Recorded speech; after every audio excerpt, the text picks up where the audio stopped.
दोस्तों, हार ना मानना एक अद्भुत गुण है जो किसी भी व्यक्ति को सफल बनने में मदद करता है। वह एक शक्ति है। चुनौती के आप सामना करने में मदद करता है और अपने लक्ष्य को प्राप्त करने में मदद करता है। दृढ़ता के बिना हम आसानी से हार मान सकते हैं और अपने सपनों को छोड़ सकते हैं। इस वीडियो में हम कभी हार ना मानने के बारे में जानेंगे और इसके महत्व के बारे में जानेंगे और सीखेंगे कि हम अपने जीवन में कैसे उतरेंगे, चाहे अपना कैरियर, अपना रिश्ता के अपने पारिवारिक संबंध विकास में सफल होना चाहते हैं। इस वीडियो आपको यह प्रेरणा देगा आगे बढ़ाने में और आपको अपना लक्ष्य प्राप्त करने में। तो आइए आज की बोध कहानी के माध्यम से समझते हैं यह कि डरता क्या है और हमारे जीवन में परिवर्तन क्या लेगी। एक बार एक व्यक्ति बहुत दुखी होकर महात्मा बुद्ध के पास आता है और कहता है कि मैं मेरे जीवन में बहुत दुखी हूँ। मैं मेरा पत्नी और मेरे बच्चे और मेरा परिवार को मैं खुश नहीं रख सकता हूँ। मैं अपने लिए भी कुछ नहीं कर पा रहा हूं। कभी कभी मुझे मेरी जिंदगी को खत्म करने के विचार आता है। आप अपने आप इतनी साधनाएं करते हैं, तो आप कृपया करके आप मुझे ऐसा कोई मार्ग बता सकते हैं कि मैं मेरा बुरा वक्त के बाहर आ सकूं। मेरा बहुत बुरा समय चल रहा है। 2 वक्त की रोटी का इंतजाम करना भी बहुत मुश्किल है। और आप ही बताइए, कैसा बुरा वक्त में मैं जिंदा रहूं तो कैसे रहूं और कैसे मेरा परिवार को खुश रखो। कृपया करके मुझे साधारण सा उपाय बताइए ताकि मैं आसानी से समझ सकूं। और मैं बहुत पढ़ा लिखा नहीं हूं, इसलिए बड़ी बड़ी बातें करेंगे तो शायद मैं कभी समझ ना पाऊंगा। महात्मा ने कहा कि आप एक मेरा काम कर सकते हो। उसने सामने की तरफ इशारा करते हुए कहा, यहाँ ऊंची पहाड़ी पर एक मंदिर है और मंदिर के बाहर वहां चींटियों का एक घर है। वहां हजारों चींटियां रहती हैं। आपको सुनने में बहुत अजीब सा लगतागा, लेकिन बहुत चुटियां मंदिर की जगह को खराब कर देती है। वह मिट्टी की उपजाऊ शक्ति को खत्म कर देती है, जिसके कारण वहां भी कोई भी पेड़ या घास बढ़ नहीं पा रहे हैं। तुम मेरा एक काम करो, उसके बाद तुम्हारे सवालों का जवाब दूंगा। तुम 7 दिन तक रोज उसे पहाड़ी पर जाओगे और वह चींटियों का घर को देशनहस कर दोगे और तोड़ दो। कोई चींटियों का मंदिर के आसपास कोई घर दिखे तो वहां तोड़ दो, देश नहस कर दो। लेकिन याद रहे, चींटियों का घर तोड़ने के समय कोई चींटियों को नुकसान नहीं पहुंचना चाहिए और मरने नहीं चाहिए। पर इस बात को समझने का प्रयास करिए। वह युवक वहां से चला गया। शायद वह युवक को कुछ समझ नहीं था कि महात्मा जी यह क्यों करवा रहे हैं। वह तो चींटियां पर अन्याय कर रहा है, उसका घर तुड़वा रहा है, उसको नुकसान पहुंचा रहा है। ऐसा कोई महान महात्मा करवाता है क्या? फिर भी वह महात्मा की बात मानते हुए वह अगले दिन ही पहाड़ी जाना शुरू कर देता है। पहुंचता है तो वहां देखता है कि पहले दिन में पहाड़ी पर बहुत सारी चींटियां खुद का घर बनाने में छुट्टी हुई होती है और अपने खाने का इंतजाम करने में लगी हुई होती है। सारी चींटियां कतार से चल रही होती है। अनाज के छोटे छोटे कण को उठाकर अपने घर पर जमा करते जा रही थी। यह देखकर पहले तो यह युवक का मन कमजोर पड़ गया। उसने सोचा कि यह इतनी मेहनत करके इतना अनाज इकट्ठा कर रही है और मैं इनका घर को दबा कर दूं, तोड़ दूं, यह तो एक अन्य तो बहुत चींटियों को कितना बुरा लगेगा। फिर वह महात्मा की बात को सुनते हुए फिर भी यह चींटियों को घर को तबाह कर देता है, तोड़ देता है। जल्द बहुत चींटियों में हाहाकार मच गया और खुद को बचाने के लिए इधर उधर दौड़ने लगी। अभी तक जो कतार में चल रही थी वह बिखर गई, अपनी जान बचाने के लिए चली गई। थोड़ी देर में घर टूट गया। सारी चींटियां इधर उधर छुपाने के लिए भाग चुकी थी। यह करने के बाद यह युवक दुखी मन से वापस अपने घर आया। उसका मन बहुत परेशान था, दुखी था, पश्चाताप से भरा हुआ था। फिर उसका बिस्तर में रात को लेटे लेटे ही सोचा, अब तो चींटियों का घर दबाहा हो चुका है। वहां वापस जाने से क्या फायदा, क्योंकि वह महात्मा ने तो चींटियों का घर देशनहस करने को कहा था, वह तो हो चुका है। लेकिन फिर कुछ सोचकर फिर वहां पहाड़ी पर पहुंच जाता है जहां अगले दिन उसने चींटियों का घर को देशंस तोड़ दिया था। वहां जगह पर पहुंच जाता है, लेकिन वहां यह देखकर चौंक जाता है कि उन चींटियों ने फिर अपना घर बना लिया था।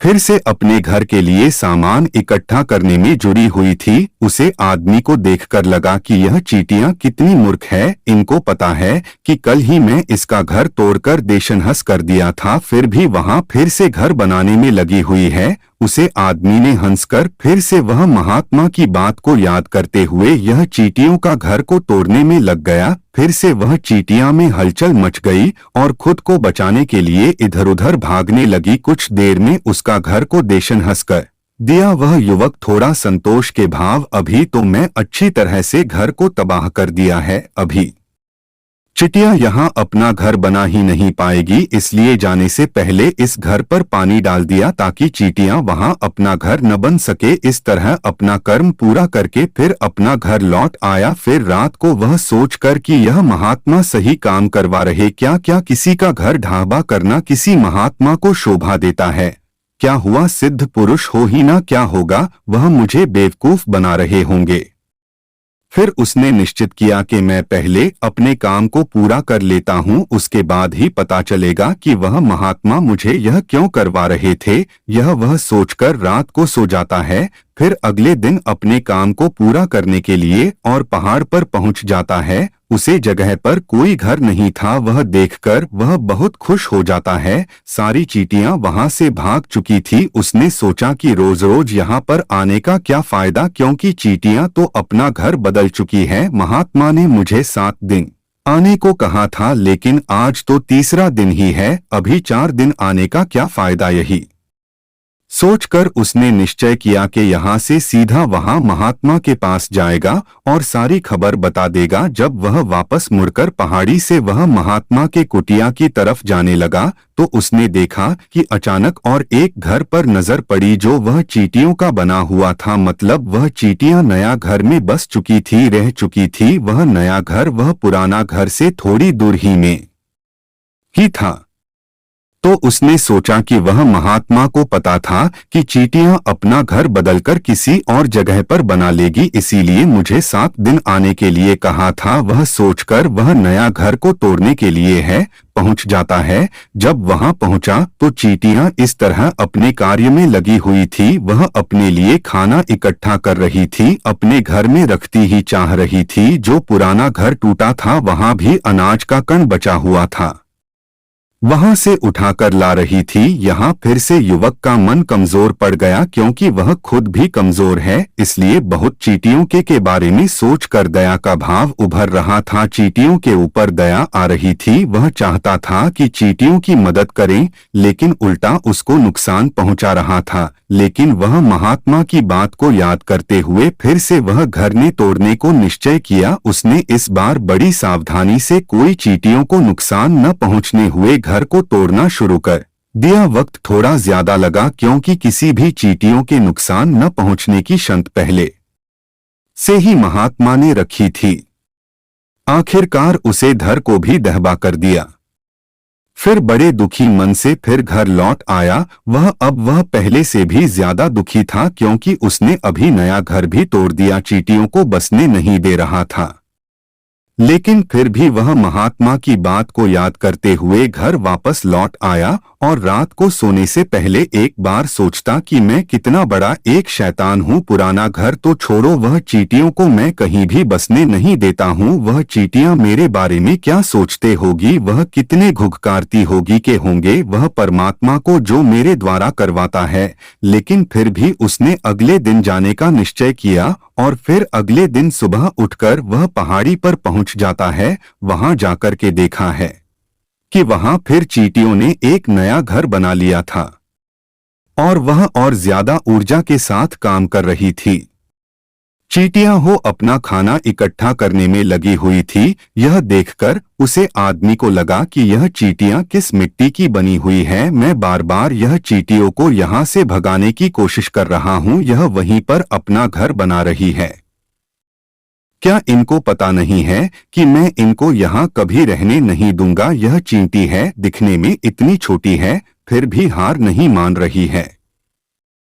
इस बार बहुत गुस्से में इसका घर को देशनहस कर दिया। इस बार घर को तोड़ते समय कुछ चींटियां वहां पर मर जाने के बाद अपने अहंकार से बाहर आया तो उसने देखा कि गुस्से में उसे चुट्टियों को कितना नुकसान किया है। उसका मन पश्चाताप से भर गया और रोता हुआ घर वापस आया। रात को सोते वक्त उसने सोचा कि मैं उसे चींटियां पर बहुत ज्यादा अत्याचार कर रहा हूं, अब इससे ज्यादा मैं अत्याचार नहीं कर पाऊंगा। यही सोचकर अगले दिन चींटियों के लिए आटा लेकर वह पहाड़ी पर पहुंच जाता है। आज उसके मन में उसे चींटियों के प्रति भाव, दया का भाव था, उसकी मदद करना चाहता था। वहां पहुंचा तो फिर उसने देखा क्यों चींटियां अपने कार्य में लगी हुई थी। उसने बड़ी दया के साथ उसे चींटियों को आटा खिलाया। फिर अगले 3 दिन तक वही किया जो इंसान पिछले 4 दिन से उसे चींटियों का घर को बसने नहीं दे रहा था।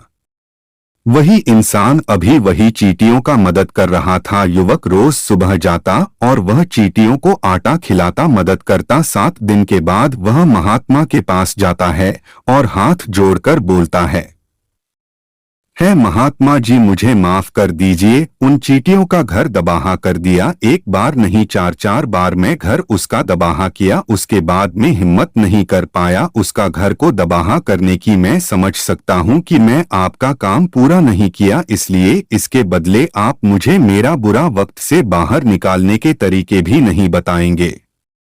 लेकिन बुरे समय से बाहर निकल सके, लेकिन मुझे इसका कोई दुख नहीं। मुझे लगता है कि मैंने जो किया वह मैंने सही किया, इसीलिए मैं आपकी आज्ञा लेने आया हूँ। मैं जा रहा हूँ, कृपया मुझे अपने घर जाने की आज्ञा दीजिए। यह सुनकर यह महात्मा ने हंसकर कहा, अरे बेटा, इतने भी क्या जल्दी है, रुको तो सही, भोजन करके जाओ, उसके बाद चले जाओ। वह महात्मा उसे युवक के लिए पानी लेकर आता है।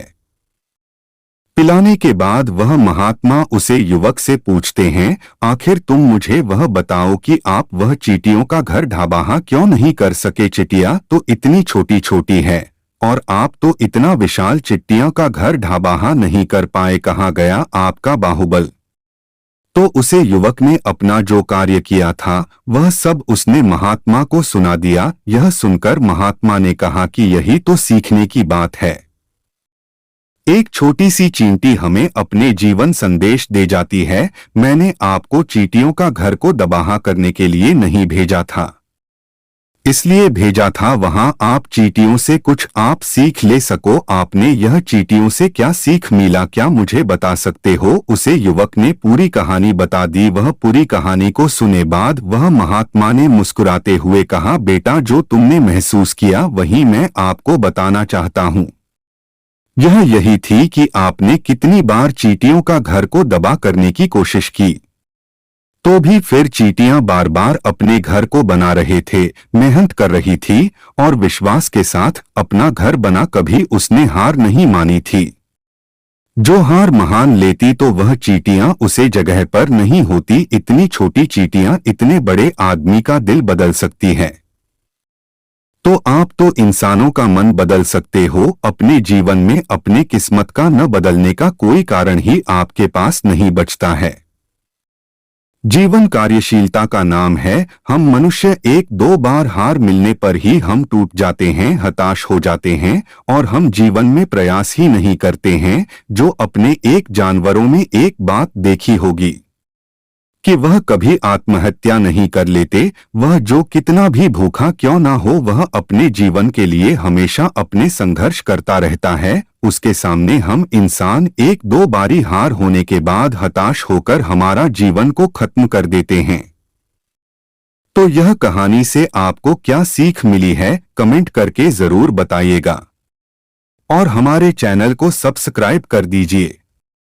और यह वीडियो अंत तक देखने के लिए आपका को धन्यवाद।